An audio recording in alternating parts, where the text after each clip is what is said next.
বন্ধুরা, আজ আবার আপনাদের সামনে একটি নতুন ভিডিও নিয়ে চলে এসেছি।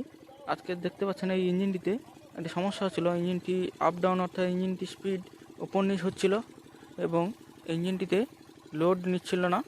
অর্থাৎ ইঞ্জিনটি লোড নিচ্ছিল না কারণ ইঞ্জিনটি যে স্পিডে চলার কথা, তো ইঞ্জিনটি সেই স্পিডে চলছিল না। এর জন্য ইঞ্জিনটি লোড নিচ্ছিল না। তো বন্ধুরা, আপনাদের জানাবো ইঞ্জিনটি কেন লোড নিচ্ছিল না। তো আমার যে সমস্ত নতুন বন্ধুরা আমার এই ভিডিওটি দেখছে তাদের উদ্দেশ্যে বলবো, আমার এই চ্যানেলটিকে অবশ্যই সাবস্ক্রাইব করবেন এবং ভিডিওটি কেমন লেগেছে আমাকে অবশ্যই কমেন্ট করে জানাবেন।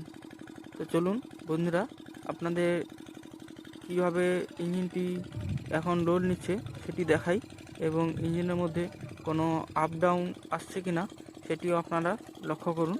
তো তার জন্য দেখে নিন ইঞ্জিনটি এখন ঠিকঠাকই চলছে। তো আমার বন্ধুদের বলবো ভিডিওটি সম্পূর্ণ দেখবেন। ভিডিও শেষে আমি জানাবো কী জন্য ইঞ্জিনটি লোড নিচ্ছিল না।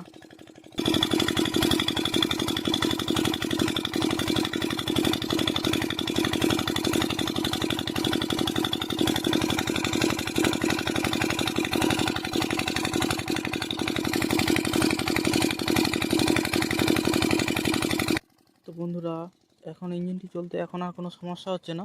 তো বন্ধুরা, এর সমস্যা হচ্ছিল যে কন্ট্রোল রডটি রয়েছে, কন্ট্রোল রডের যে স্প্রিংটি রয়েছে সেই স্প্রিংটি নরম হয়ে গেছে, যার জন্য ইঞ্জিনটি ফুল স্পিডে আসতে পারছিল না। তার জন্য ইঞ্জিনটিতে সমস্যা হচ্ছিল।